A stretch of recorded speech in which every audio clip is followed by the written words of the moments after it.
Hey, it's David McCree, CPA, the nonprofit tax guy, and boy, the IRS screwed up. Organizations are being revoked by mistake because of this COVID deadline extension, filing deadline extension for Form 990, and they have put out some information, and here it is. So we're going to talk about this exempt organizations update, which was issued October 26th, 2020. And this is information about automatic revocation and filing extensions provided by notices 20-23 and 35. And these are the notices that extended the filing deadline for the Form 990, the May 15th filing deadline. For the most part, it was extended to July 15th. And if you're in this situation, I'm sure you know exactly what I'm talking about. So a little background here. The Pension Protection Act of 2006 says that if you don't file a Form 990 or whatever is required, a 990N, 990PF, 990EZ, if you'd failed to file it for 3 consecutive years, your exempt status is taken away. Okay, they call it revocation, automatic revocation. Now, if you happen to be in the situation where your 2019 return was the 3rd year that you had not filed, okay, the date, the extension that they gave had an effect on that. So normally, if you didn't file 2017, 2018, and 2019 returns, if you didn't file the 2019 return by May 15th, your organization would be automatically revoked. Okay, but as you probably are aware, under the pandemic during 2020, this year the IRS extended filing dates that occurred between April 1st and July 14th, right? So that covers the May 15th deadline, extended it to July 15th, 2020. All right. However, important part, due to systemic limitations, we were unable to update this deadline in the computer program that automatically issues notices of revocation. This caused some revocation notices to be issued prematurely. Oh, that's a big deal, right? I mean, if that happened to you, you're saying, oh my gosh, this is crazy. And it is. Now, nevertheless, the IRS prevented eligible organizations that attempted to file electronically by July 15th from being listed as automatically revoked on irs.gov, where they're still shown as tax exempt. So what this is saying to me is that if your organization, even though you didn't file by May 15th, as long as you filed electronically by July 15th, you did not appear on the revoked list that the IRS publishes on their website. Okay, this is for if you filed electronically. Now, they didn't say so, but I'm going to presume that if you filed an extension electronically, that also prevented you from being revoked. It should have. Okay, so they didn't mention that on here. Now, what about paper filings? Okay, it says we are processing paper filings which allow the reversal of auto revocation for those paper filers. The IRS is reviewing the cases and corresponding with organizations that received the premature notice. So what they're saying is that if you did not file electronically, you filed on paper, and you filed your paper return by July 15th, and this was the 3rd year filing. In other words, you didn't file the previous 2 years' returns. They're treating this, their system's treating your 2019 return as late, even though it was filed before July 15th, and therefore they were revoking your organization as of May 15th. Okay, I know this is complicated, but try to hang with it. I'm assuming I have your attention if you're in this situation, okay, and you're not sleeping. So the IRS is saying, if you filed electronically, you're probably okay, but if you filed on paper, we may have accidentally, revoked your tax exempt status, and we will review your case and we'll correspond with you. Now, what does that mean? Well, it means more time you're going to be in revoked status, even though it's erroneous. Now, they have dedicated a fax number to receive correspondence from organizations that are in this revoked situation that wish to present documentation of their applicable filings. That's a mouthful. Presenting documentation of their applicable filings. So, what they're saying here is, okay, you have a dedicated fax number, which is a good thing, okay, because I can assure you that the regular fax numbers, you don't want to have to use those, okay? They are backed up from now until February. All right. So dedicated fax number so you can correspond with the IRS to get this straightened out. Now, let's talk about how do you get it straightened out? How do you present documentation of their applicable filings? In other words, how do you prove that you actually did file your Form 990, the third year return, by July 15th? Well, a signed paper copy of the return, in other words, if it's signed by July 15th, that's kind of an indication. You know, it's not total proof. All right, they're probably not going to just accept that. The best thing you can have is certified mail from the United States Postal Service, a mailing receipt, that little green receipt that the post clerk stamps when you mail it. And that stamp has to say July 15th or sooner. Okay. Or if you didn't go to the post office, other mailing proof such as a FedEx receipt that shows the date of mailing. So that would be the documentation. That's how you could prove to the IRS if you faxed that postal receipt, a copy of the return, and really just fax the signed page. Right? You don't have to fax the whole return to them. Most likely, you would not have to, unless they ask for it. Okay, and that should take care of it. You should be reinstated. Probably will take a while, but it happens.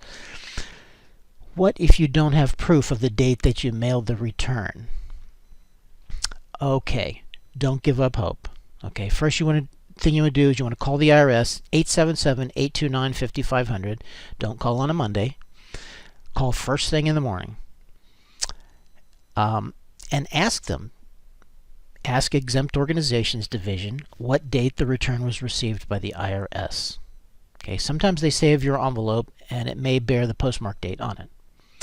If the IRS says the postmark on the envelope says July 16th, then argue that you mailed it late on the 15th, so it didn't get postmarked until the next day. So to clarify this, right, you call the IRS and they say, well, we didn't receive it in your return until July 25th, okay? And you say, well, no, I mailed it on the 15th. And they say, oh, well, we've got your envelope right here, and it's postmarked July 16th, so you mailed it on the 16th. And you can say, well, no, I mailed it late on the 15th, right? I dropped it in the mailbox at 4 o'clock in the afternoon or 4:30 after their last pickup, so they didn't postmark it until the 16th, right? I mean, that's a reasonable argument to make. Okay. Now, normally it takes anywhere from 5 to 10 days for the IRS to receive mail and mark it received. So if the IRS says that they received the return shortly after the due date on July 16th, 17th, 18th, 19th, or 20th, something like that, shortly after the due date, well, you must have mailed it on or before the July 15th deadline, because there's no way it's going to get there, in 2 or 3 days. It's just not going to happen. Okay, so if they actually received it right after the due date, you had to have mailed it on time. Okay, even if it doesn't have a postmark showing on it, and you don't have a certified mail postmark. Okay, that's just common sense. Now, what if you requested an extension? Let's see if I can highlight this. What if you requested an extension to November 15th, 2020 by filing Form 8868 on or before the July 15th extended filing deadline. Okay, so I'll just remind you that the regular due date for the 2019 returns for a calendar year end, December 31st year end, the regular due date was May 15th. Okay. Everybody knows, pretty much should know, that you can file an extension request on May 15th, and it will extend your deadline for 6 months to November 15th. Okay. In this particular case, the IRS said, well, because of COVID, we're automatically extending the filing deadline to July 15th, and you don't have to file an extension. Okay? As long as you file by July 15th, you don't have to file an extension. But if you can't file by July 15th, you can get an extension until November 15th by filing Form 8868, but you have to file it before July 15th. Okay? And keep in mind, this just applies to the COVID deadline. It doesn't apply to any years or periods after or before. Okay? So if you're listening to this, in 2021 or 2022, it only applies to the 2019 returns. Okay. So if you requested the extension, you can use the same arguments as above based on when you mailed it. Right? If you have certified mail, great, use that. If you don't, use the arguments I just went over. Okay. Now it's important to understand, 3 years unfiled returns, tax-exempt status is lost, right? Automatically by operation of law. Now, what if you didn't file your third year return, your 2019 return? What if you didn't file it by July 15th, but you filed an extension on July 15th? Okay, is that extension any good? You bet it is. Will it prevent you from being revoked? Absolutely. Absolutely. Straight out of the Internal Revenue Manual, an extension on the third year unfiled return is valid, and it will prevent revocation as long as one of the 3 unfiled returns is filed by the extended filing deadline of November 15th, 2020. Okay. Occasionally an IRS representative will say, oh no, that extension is no good. False. Absolutely it's good. Okay. So in the future, try to file all returns electronically if you can. Try not to file paper returns. Sometimes you can't avoid it. I know. I recently filed a paper return, and I'm a little worried about it. Pretty soon you're not going to have a choice. Okay, the IRS, and that's a topic of another video, but all these 990 forms are going to have to be filed electronically coming up real soon. Okay. Also, if you're going to request an extension, it's much better to do it using an online service like Express Tax-Exempt. You can just search for that on whatever your favorite search engine is. Okay. And now I'm not endorsing Express Tax-Exempt. I'm just saying they're one of several that you can use. Okay. The first one that comes to mind.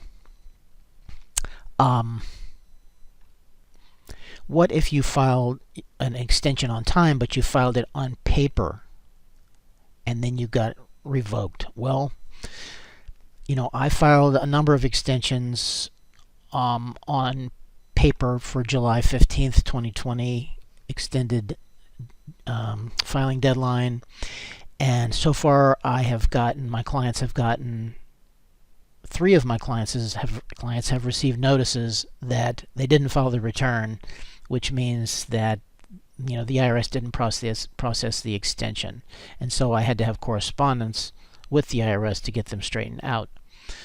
So you'll have to do the same thing. That's just the way it is, and the IRS should be very understanding about this. Okay, there should be lots of leniency on this. So if you're in this situation, I know it's a rough spot.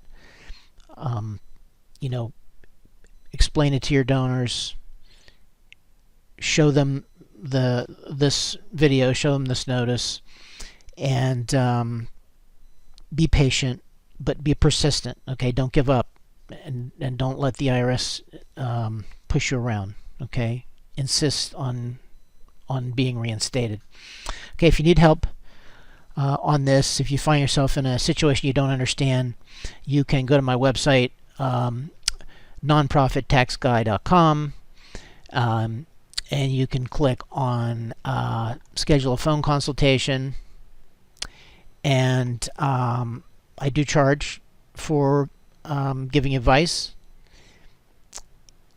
and it will be well worth the money. Hope everything works out for you. Have a great day.